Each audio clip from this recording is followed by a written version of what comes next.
In this video, I'm gonna be showing you how to block pop-ups on iPhone Safari. To block pop-ups on Safari on your iPhone, this is what you can do. The first thing I want you to do, I want you to go to your settings on your iPhone.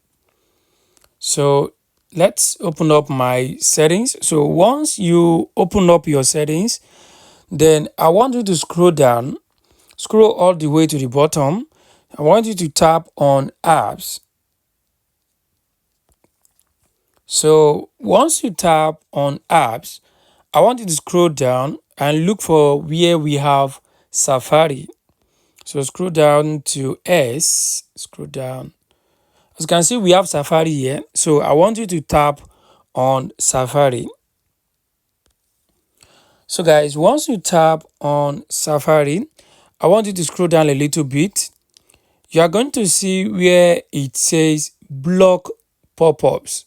So as you can see, the block pop-ups is already showing green, which means I have it turned on already.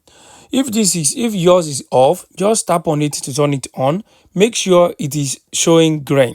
Once it is showing green, that means you have successfully blocked pop-ups on your Safari on your iPhone. So guys, this is how you can actually block any pop-ups on your iPhone Safari. I hope this video helped you. Thanks for watching.